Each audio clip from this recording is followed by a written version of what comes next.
Coletivo Bancada do Livro, Coletivo Bancada do Livro. Meu nome é Gilberto Cunha, sou professor de História e estamos aqui apresentando os movimentos de resistência à ditadura militar, especificamente do ponto de vista da cultura. A partir principalmente de 68, como nós vamos ver aqui, né, a repressão, né, do ponto de vista cultural, vai ser intensificada ao máximo, né, do que já existiu na história do Brasil, e nós vamos ver como é que era o movimento antes, né, e como é que ele ficou a partir, né, do AI-5, a partir de 68. A gente já abre, né, destacando que, do ponto de vista, como em todos os outros, né, a ditadura vai, principalmente a partir do AI-5, intensificar uma repressão generalizada sobre os artistas, né, sobre a arte em geral. E antes da gente entrar propriamente como é que ficou a censura aos meios de comunicação em geral, mas principalmente em relação à cultura, é importante a gente perceber que o Brasil estava mudando no final dos anos 50 e dos anos 60, o que fez... e essa mudança vai se dar, a estrutura dessa mudança, com o crescimento urbano, industrial do Brasil, principalmente, mas não só, mas principalmente a partir do Jango, né, a partir do plano de metas, em que isso vai proporcionar, com o crescimento urbano, o crescimento da classe média urbana, né, isso inclusive numericamente, é claro, mas também da classe operária, o que vai determinar algumas mudanças, evidentemente, na estrutura não só social brasileira, mas também com a estrutura cultural. Uma mudança muito significativa, aliás, eu vou trabalhar duas mudanças apenas, né, para a gente entrar diretamente no tema, né? Uma delas foi, por exemplo, o cinema novo, que tentava mostrar, através de um monte de diretores de cinema fundamentais, né, na cultura cinematográfica brasileira até os dias de hoje. Aliás, alguns deles são os mais importantes, os mais significativos, como esse, Nelson Pereira dos Santos, que em 63 ele fez um monte de filmes significativos, mas eu destaquei aqui, por uma questão pessoal, né, que eu gosto muito, Vidas Secas, de 1963. Eu trago um outro filme extremamente importante, que aí já temos Glauber Rocha, que em 64, também no debate da cultura brasileira, né, onde estamos, né, para onde estamos indo, o que nós somos, né, essa é a discussão que os cineastas faziam da realidade nacional, e eu destaco aí o magnífico também Deus e o Diabo na Terra do Sol. No campo da música, também no final dos anos 50, e como reflexo, né, do processo de urbanização, surge uma música, um ritmo musical, que, aliás, fez sucesso internacional, não por acaso, né, que foi a Bossa Nova, né, que tinha um monte de expoentes absolutamente ímpares na música brasileira, e eu estou destacando aqui dois deles, evidentemente, né, dois dos criadores desse ritmo musical, que é Tom Jobim e João Gilberto. Né? Era uma música absolutamente urbana, né? Temos aí Garota de Ipanema, que é uma das mais conhecidas, né? E mais um monte, né, que retratam, né, na maioria das vezes, o cotidiano, né, de uma classe média carioca, né, isso, de bem com a vida. Né? Além, isso nas suas temáticas. Né? E que fez... o desenvolvimento, né, desse ritmo musical que vai gerar, logo em seguida, os filhotes, como a MPB. A MPB surge em 64, 65, esse movimento que a gente vai chamar de MPB. Mas também frutifica, né, tem outros ramos aí, como, por exemplo, no tropicalismo, não é isso? Que é um dos ramos aí, né, importantíssimos, né, da música brasileira nos anos 60. Então, havia uma grande, né, mobilização no Brasil inteiro, né, com a modernização de Brasília, com a modernização das fábricas chegando, né, de automóvel, etc., estradas, né, e tudo mais, né, o Brasil começa a ganhar uma nova cara. Né, e essa nova cara, ela se reflete, como eu estou tentando, né, trabalhar essa ideia, se reflete em todos os aspectos. Não é isso? Nas ciências, nas universidades, os cursos de sociologia começam a ganhar uma certa relevância, coisa que não tinha antes, né, para começar a explicar o Brasil, não só esse, mas outros. Né? As universidades passam a ter uma relevância, porque tem que gerar técnicos, né, mais qualificados, engenheiros, etc., etc., né? Mas também tem que explicar o Brasil. Não é isso? E esses movimentos que a gente está trabalhando aqui, de uma forma ou de outra, também se inserem nesse contexto. Bom, e o terceiro elemento que eu queria trazer aqui para vocês é que, com tudo isso acontecendo, um elemento absolutamente fundamental, inclusive para desembocar na ditadura militar, foi o crescimento das lutas sociais. Né? Nós temos aí essa imagem das ligas camponesas, que começa pela primeira vez na história do Brasil a iniciar movimentos de ocupação de terra, né, por parte dos camponeses.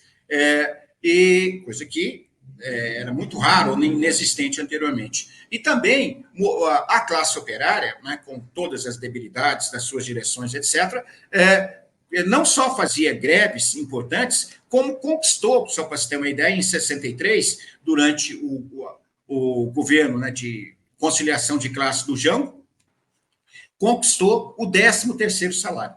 Não é isso? Que é uma conquista absolutamente impressionante, né, sob qualquer ponto de vista, mas se comparar com hoje, que a classe operária está perdendo cada vez mais direitos, parece uma coisa até de outro mundo, não é uma coisa extraordinária. Então, é nesse contexto que vem, em 64, o golpe militar e a implantação, né, da ditadura. E eu queria apenas aqui destacar que a ditadura militar, aparentemente, ela teve uma posição em relação à cultura que a gente pode dividir em dois momentos.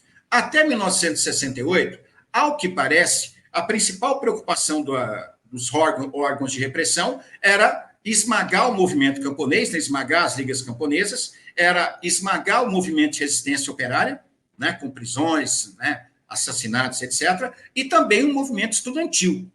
Né? Parece que, nesse primeiro momento, o eixo principal de atuação da ditadura foi esse. Né? Ela não estava tão afim, né, de reprimir a cultura. Tanto assim que, até 68, nós tivemos os famosíssimos festivais da canção, que apresentavam músicas que vão ser inseridas, né, num contexto aí, chamadas músicas de protesto, e, aliás, músicas maravilhosas, né? Como essa que eu estou apresentando aí, disparada, né, que quem já ouviu a interpretação original do Jair Rodrigues é uma coisa absolutamente espetacular. Né? Vale a pena, né, sempre ouvir, né, a interpretação, não só a voz, a letra da música, que é maravilhosa, né, mas também a interpretação do Jair Rodrigues, que é fenomenal. Nós vamos trazer também uma outra música, que essa é evidente que é uma música de protesto, isso, aliás, a mais badalada de todas, né? E não poderia faltar em termos de discutir resistência à ditadura, que é o Vandré, né? Na sua interpretação de Pra Não Dizer Que Não Falei das Flores, no festival de 68. Aliás, festival esse, só como curiosidade, que foi vencido por uma música também maravilhosa, né? Chamada Sabiá, como acredito que vocês saibam, né? De Chico Buarque e Tom Jobim. Né? A qualidade dos nossos músicos nessa época é uma coisa fora do padrão. Não é isso? Sabiá é simplesmente magnífica. Né? E foi a que venceu o festival contra o público, né, que vaiou o tempo todo o resultado. E foi nesse festival que o André cunhou uma frase, né, que absolutamente significativa, quando ele percebeu que não ia controlar mais a ira do povo, né, contra ele não ter vencido, quando ele afirma que o seguinte: a vida não se resume a festivais. Né? Tem mais vida além dos festivais da canção. Né? Uma frase, evidentemente, com todo um significado, ainda mais no contexto em que ela foi dita. Mas o que eu queria chamar a atenção é que músicas, né, essa música do Vandré, chama as pessoas a ir para a rua e enfrentar a ditadura. Tá? E essa música não foi censurada. Não é isso? Por quê? Porque não havia essa preocupação tão violenta da ditadura militar, como vai haver a partir do AI-5, tanto assim que é a partir do AI-5 que vai se estabelecer a censura prévia. Não é isso? Aí não tinha mais recurso. Não é isso? Que toda obra de arte teria que ser mandada previamente para o ditador para ele liberar ou não. Aí, né, foi o Deus nos acuda. No teatro, é um outro exemplo. Né? A peça Roda Viva, encenada pelo grupo Oficina, do talvez o mais brilhante, né, diretor de teatro brasileiro, José Celso Martinez, que, aliás, morreu recentemente, né, essa peça ela não foi censurada, né, até o AI-5. Depois nós vamos ver que foi, né? Mas ela não foi censurada. Mas, como vocês vão observar no próximo slide, já existia órgãos de extrema-direita, né, paramilitares, no caso aí o Comando de Caça aos Comunistas, o famoso CCC, que invadiu o teatro e saiu arrebentando com os atores. Não é isso? Apesar, tem uma curiosidade apenas, né, para comentar aqui, que o autor da peça, que é o Chico Buarque, ele afirma, declara, né, ele próprio, que essa peça não tinha nada de político, que ele discutia a indústria cultural, né? De qualquer maneira, os artistas apanharam, e parte do público também, né, do Comando de Caça ao Comunista. Aliás, o Chico Buarque tem uma explicação bastante original, né, para esse ataque aí a peça que ele era o autor dela. Então, quero deixar claro que até 68 havia uma certa permissividade da ditadura em relação aos artistas, né? E ainda mais se a gente comparar com o que vem depois, a partir de 68, e aí só deixando rapidamente aqui o contexto, que essa não é a minha parte, né? Minha parte é discutir especificamente a questão cultural. Mas em 68, a ditadura sofre um baque. E esse baque foi a volta das lutas populares, das lutas sociais, que se traduziam nas greves operárias e na volta da resistência do movimento estudantil. E tudo isso acabou desembocando, como vocês sabem, né, teve 2 greves operárias extremamente importantes, né, contra a ditadura, que proibia a greve, né, inclusive conseguiu a greve de contagem, conseguiu aumento de salário, o que era proibido também pelas leis da ditadura. E as lutas estudantis que voltam em grande estilo, e aí tem, principalmente a partir do assassinato, né, do jovem estudante secundarista Edson Luiz, né, que desembocou tudo isso na gloriosa passeata dos 100 mil, né, que era clara e categoricamente contra a ditadura militar. A partir disso, das greves operárias, da volta do povo para a rua, o que a ditadura resolveu fazer? Intensificar a ditadura com o ato institucional número 5. Isso, para o ato institucional número 5, né, aí o caos se estabelece, né, para qualquer pretensão, para qualquer liberdade democrática. E isso, do ponto de vista da cultura, das artes em geral, significou a implementação da censura prévia, como eu tinha falado anteriormente. E a partir daí, a partir da censura prévia, nada mais era permitido sem antes passar pela mão da censura federal. Então, isso significa, pegando um exemplo simples, uma música, antes dela chegar ao público, o autor teria, né, o compositor teria que mandar a letra para um censor e esse censor liberar ou não a letra. Então, evidentemente que aí vai havendo um processo cada vez mais acentuado, principalmente até meados dos anos 70, de proibição das letras. Não é isso? Então, aliás, na maioria das vezes, não proibia toda a letra, não, só cortava o sentido dela. Não é isso? Se o cara mudasse as palavras, né, mudasse o conteúdo, não é isso? Ela poderia ser liberada. Eu me lembro que essa semana teve na roda aí a questão do Almirante Negro, né, do glorioso João Cândido, né, lutador lá da gloriosa Revolta da Chibata, e só lembrando que a música do Aldir Blanc e João Bosco, ela sofreu censura. Isso, ele teve que trocar algumas palavras, né, senão a música, evidentemente, não ia ser liberada. Isso já foi muito depois, né? Já muito depois, evidentemente, dos anos 60. Teatro, as peças, né, teriam que ser mandadas para o censor, o texto da peça, mas não era só isso, não. O cara ia lá verificar os ensaios para ver se estava correndo tudo normalmente. Né? Então, isso significa que qualquer peça que atentasse contra os princípios da ditadura, que eram muito amplos, né? Inclusive no campo moral, família, essa coisa toda, evidentemente que isso tudo era censurado. E cinema também. Cinema, antes do filme chegar à exibição, teria que se mandar o filme para o censor e ele ia simplesmente cortando. né? Então, arte como cinema ficou completamente inviabilizada. Não tem jeito de você fazer um filme, né, e mandar para o censor ele cortar 30, 40 minutos do filme. Tá certo? Os atores já foram pagos, as locações, já está tudo feito. A mesma coisa com o teatro. Não é isso? Depois que você já... Né, você tem toda uma programação, né, para você montar uma peça de teatro, os ensaios, é tudo programado, não é ao Deus dará.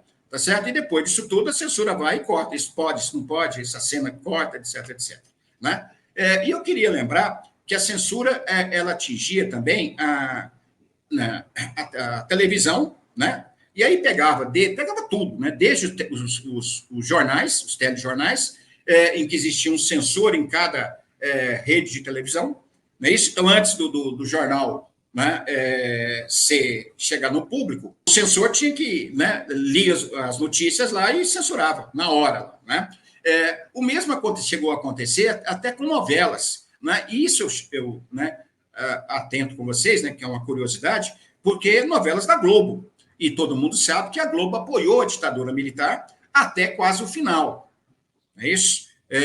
Aliás, só como curiosidade também, eu me lembro, né, do famoso ato contra as diretas na Praça da Sé, isso já quando a ditadura estava, né, sendo questionada nas ruas, né? E, aliás, eu estava nesse ato na Praça da Sé em 84, né, em janeiro de 84, em que foi anunciado no Jornal Nacional como um ato de aniversário de São Paulo. Né? Então, nós lá gritando esgueladamente abaixo a ditadura, não é isso? Né, todos os setores que se reivindicavam, né, pelas liberdades democráticas estavam lá, né?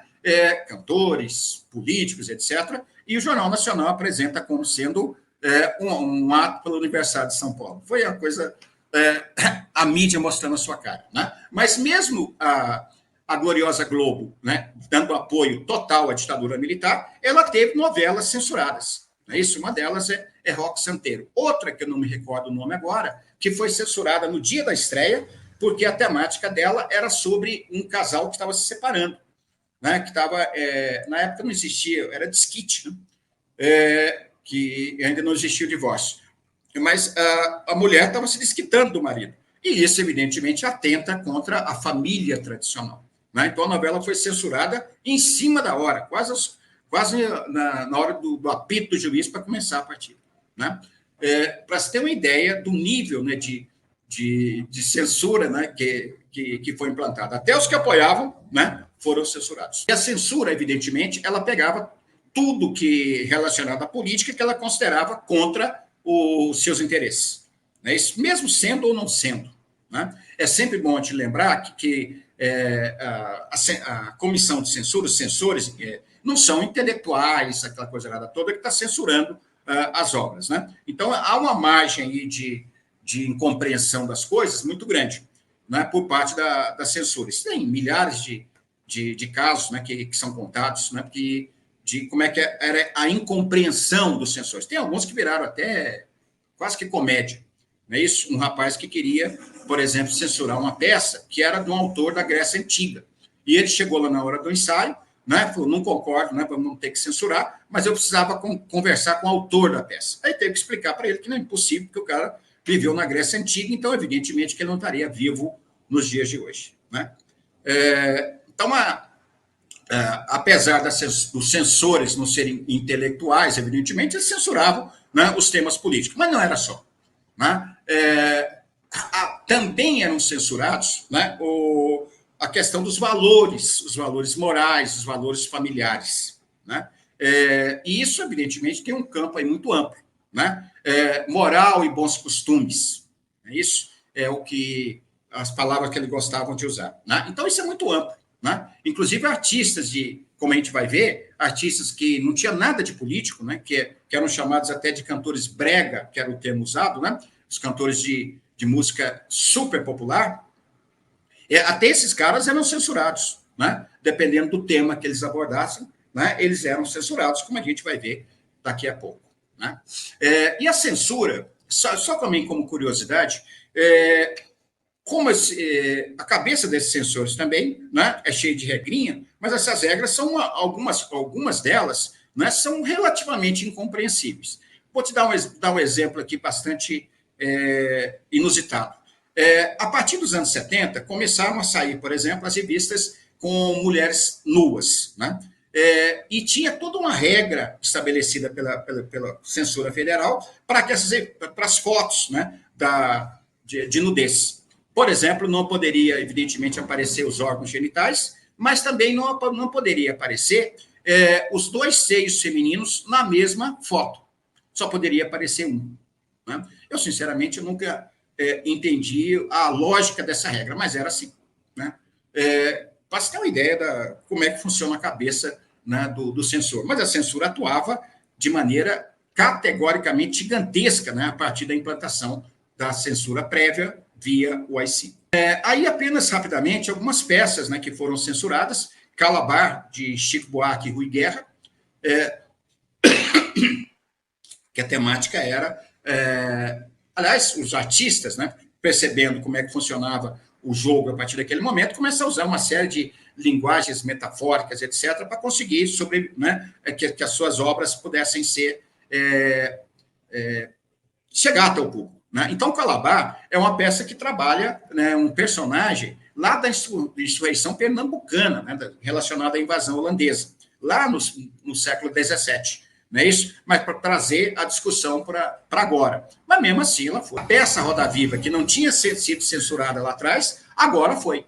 Foi imediatamente a implantação do AI-5, né? Já foi em outubro de 68. Do ponto de vista da música popular, o que vai acontecer é a censura, evidentemente, das letras das músicas. Né? E eu queria, mais uma vez, chamar a atenção que não era só as letras políticas. Então, você vai ter artistas como, evidentemente, o André, como Chico Buarque e vários outros, como Taiguara, que, evidentemente, que quase 100% das músicas dele passam a ser censuradas.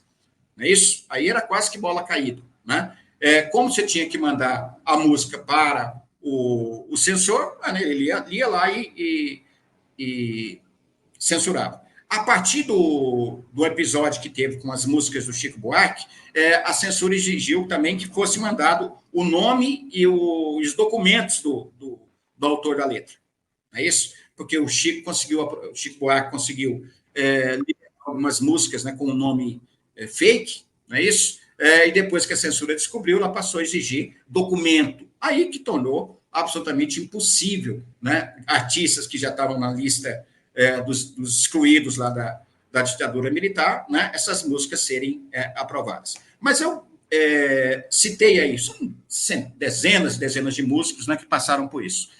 Agora, eu citei também o Odair José, porque trata-se de um autor, como eu tinha falado antes, das músicas que a gente pega.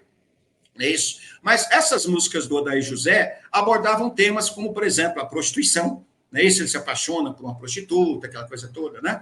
E isso era inadmissível para a moral e os bons costumes da ditadura militar. Não é isso? Por quê? Porque ela defende a família tradicional. Né? Qualquer semelhança com grupos políticos que circulam hoje pelo Brasil, né? Não são só semelhanças, é a mesma política. Não é isso? E a mesma defesa, né, dessa coisa que eles inventaram aí, né, ultraconservadora, que é a família tradicional, né, em que a mulher tem que obedecer ao marido, etc, etc. Né? Então, você se apaixonar por uma prostituta é completamente fora de qualquer moral e bom costume, na visão, evidentemente, dos ditadores. Nesse sentido da repressão, vários, né, intelectuais no Brasil, eles são presos. Né?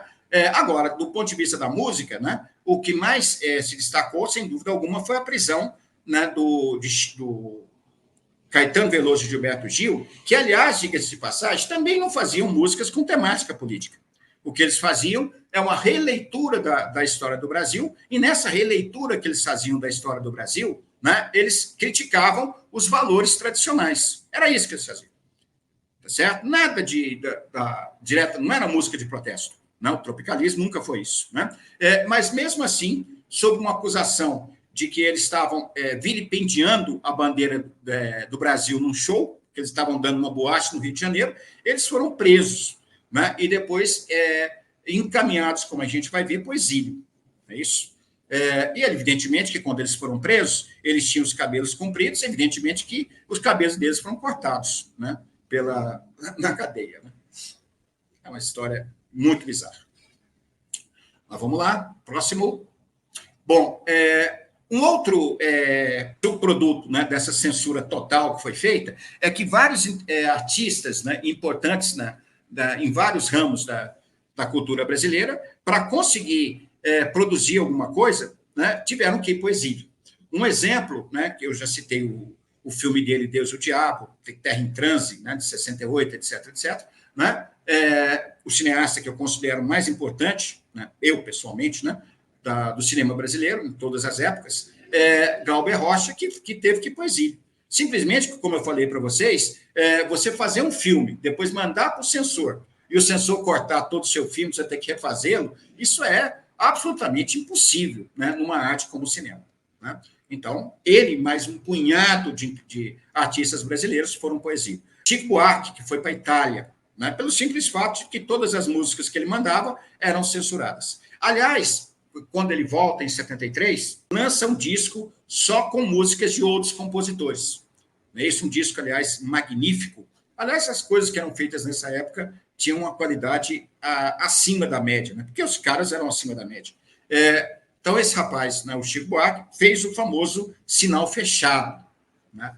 Um disco maravilhoso, né, que tem músicas de Paulinho da Viola, Noel Rosa, realmente Caetano Veloso, que quando saiu da cadeia, junto com o Gilberto Gil, ele passou a ser monitorado pela ditadura militar, que avisou para ele que todo passo que ele desse, toda música, todo show, tudo ia ser perseguido pela ditadura. Então, ele e Gilberto Gil resolvem ir para a Europa.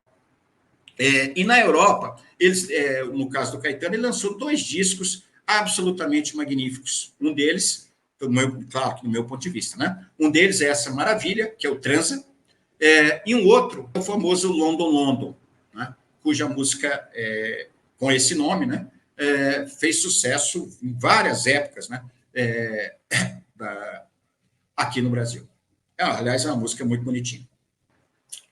Além do glorioso Caetano, o Gilberto Gil também foi para o exílio, né? E lá ele lança também, né, inclusive para sobrevivência mental, né, já que eles são artistas, são cantores, né, compositores, ele lança um disco que, entre outras músicas, tem uma também que eu acho muito bonitinha também, aliás, acho muito bonitinha, que é Volkswagen Blue, né? Que está nesse disco londrino do Gilberto Gil. Qual a metodologia usada pelos artistas para fugir da censura? O que não era fácil. Né? Eu me lembro que, num outro aspecto, né, no jornal, né, acho que vocês sabem, né, tinha um famoso jornal, o Pasquim, não é isso? E vendo entrevista dos que faziam o jornal, se eu não estou enganado, foi o Jaguar, né, um dos que faz, né, dos diretores lá do jornal, em que ele dizia que quando eles iam lançar o jornal, eles faziam, pelo menos, tinha 3 planos, A, B e C. O primeiro jornal que eles faziam, eles mandavam para a censura, sabendo que tudo ia ser censurado. Aí eles iam mandando mediações até que a censura liberasse. Não é isso? Então, todo mundo, né, que mexia com as artes, com a intelectualidade, começou a usar essa metodologia, ou então não ia conseguir, né, nada. E no ponto de vista da música, sempre que possível, os artistas, né, desde que tivessem capacidade para isso, começam a tentar driblar a censura, utilizando cada vez mais metáforas. Não é isso? Aliás, são, na maioria das vezes, músicas extraordinárias, magníficas, mas que tinham que passar por esse processo, porque eles sabiam, né, que se eles dissessem qualquer coisa de maneira mais direta, né, essa música ia ser censurada. Aliás, como era, mesmo com as metáforas, etc., né? Dependendo de quem assinasse, a música era censurada. E aí eles iam tendo que trocar as palavras, até que o censor concordasse e liberasse a música. Isso aconteceu, talvez nem centenas, talvez milhares de letras de músicas que foram dilapidadas, né? E algumas censuradas diretamente, que ganharam fama na história brasileira, como, por exemplo, Cálice, não é isso? Que tem a parceria, né, do Chico Buarque com o Gilberto Gil. Né? Essa já ficou famosa porque ela foi censurada, eles tentaram cantar num show e aí simplesmente desligaram a aparelhagem de som. Né? No show em que a música foi, apesar de estar censurada, eles tentaram, né, cantar na marra e aí a censura simplesmente cortou o som do show. Era assim que a brincadeira funcionava. Né? durante a ditadura. Ou seja, vai ficando cada vez mais impossível, né, os artistas produzirem qualquer coisa de maneira completa. Né? Isso, e qualquer crítica à ditadura militar, né, principalmente do ponto de vista político, era absolutamente censurada. Né? Isso, ou, na maioria das vezes, quando o próprio censor achava que era crítica à ditadura. Não é isso? Eu me lembro também de um dos caras que escrevia no Pasquim, né, que teve um poema dele censurado, e aí ele procurou o censor para saber por quê, já que não era um poema político, era um poema sobre existência, existencialista, aquela coisa nada toda. Né? E aí o censor explicou para ele por que ele censurou uma poesia que não tinha nada de político. Ora, como é que o censor explicou? Ora, o autor do poema sempre criticava a ditadura nos seus textos. Então, naquele texto, ele não criticava a ditadura, não falava nada de política. Então, o que ele estava querendo dizer? Ele estava querendo dizer subliminarmente que a censura ele estava sendo censurado.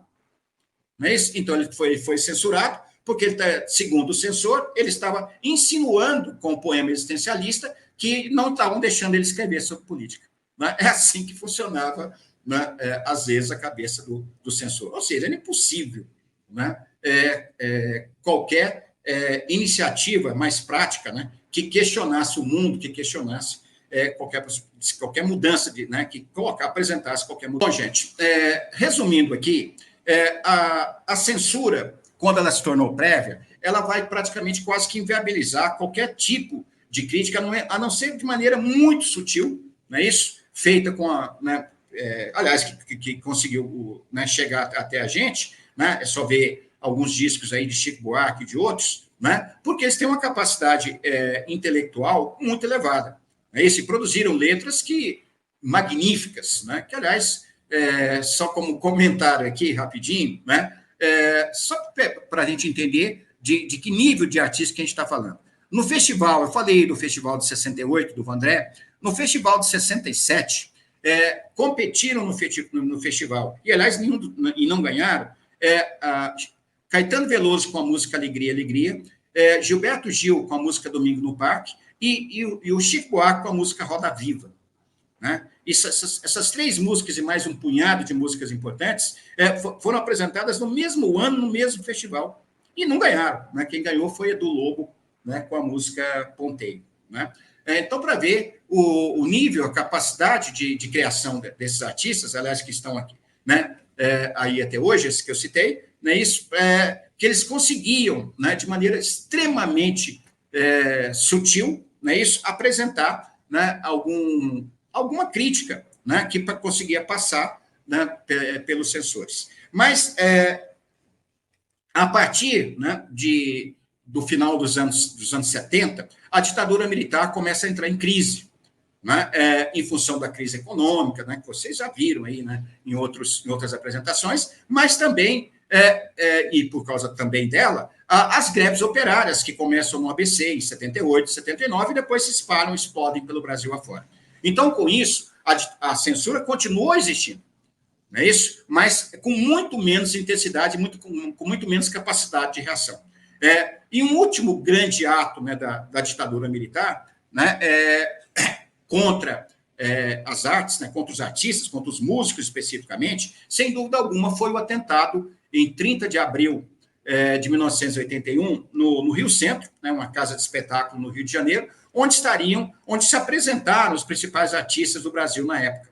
Né? Era um show claramente em homenagem aos trabalhadores, 1º de maio, e contra a ditadura militar. Né? E o que os militares pensaram na cabecinha deles em fazer? O que eles prepararam para fazer foi jogar uma bomba dentro da casa de show. Né? Então, a casa de show fechada, com milhares de pessoas lá dentro, com os principais artistas do Brasil, e os caras tiveram uma ideia sensacional de explodir o local. Não é isso? E aí vocês imaginam tanto de gente que não ia sair morto, né? Não só pela explosão, mas também pelo caos que ia estabelecer, né, no show. Mas eles deram um pequeno azar que a bomba acabou explodindo no colo deles. Não é isso? Um deles morreu e o outro ficou gravemente ferido. Né? Então, foi para mostrar claramente que a ditadura, mesmo no seu estertor, né, a partir principalmente dos anos 80, quando os movimentos já estavam na rua, aquela coisa toda, ela tentou, né, se manter. né, e se manter com violência, inclusive contra as artes. Né? O atentado do Rio Centro não deixa dúvida com relação a isso. Né? E finalizando aqui, nós temos apenas 30 segundinhos, finalizando, né, o que eu queria deixar como recado. Né, os artistas brasileiros, né, a partir da implantação da ditadura militar, né, os principais artistas sempre, né, tentaram se opor à ditadura militar. Não é isso? Atores de novela, né, músicos, etc., etc. Né? Grande parte da intelectualidade. Só que, entre 68, principalmente, e 70 e poucos, 77, 78, a censura e a repressão foi gigantesca. Mesmo assim, como eu tentei, né, mostrar, né, os artistas com mais capacidade conseguiam driblar a ditadura, mas com um nível, né, de metafóricos cada vez mais elevado. Né? E a partir do momento em que o movimento popular, o movimento operário, foi para as ruas e começou a quebrar por dentro a ditadura militar, aí sim, né, nós passamos a viver um outro momento. Não é isso? Em que as críticas à ditadura, etc., etc., vão se tornar cada vez mais escancaradas, não é isso? Já prenunciando, junto com o movimento social, que a ditadura ia acabar como acabou em 1985. Então, era isso aí né, o recado que eu queria passar, e espero que os camaradas aí do outro lado, né, que tenham feito o curso, tenham gostado, né, e compreendido, né, desde a medida que eu tentei ser claro, né, compreendido aí um recado sobre a resistência, né, do movimento cultural, principalmente da música, à ditadura militar, que durou de 64 a 85. É muito tempo.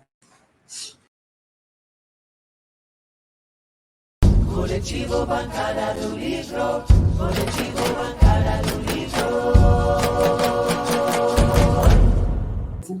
Meu nome é Gilberto Cunha, sou professor de História, e estamos aqui apresentando os movimentos de resistência à ditadura militar, especificamente do ponto de vista da cultura. A partir principalmente de 68, como nós vamos ver aqui, né, a repressão, né, do ponto de vista cultural, vai ser intensificada ao máximo, né, do que já existiu na história do Brasil, e nós vamos ver como é que era o movimento antes, né, e como é que ele ficou a partir, né, do AI-5, a partir de 68. A gente já abre, né, com destacando que do ponto de vista, como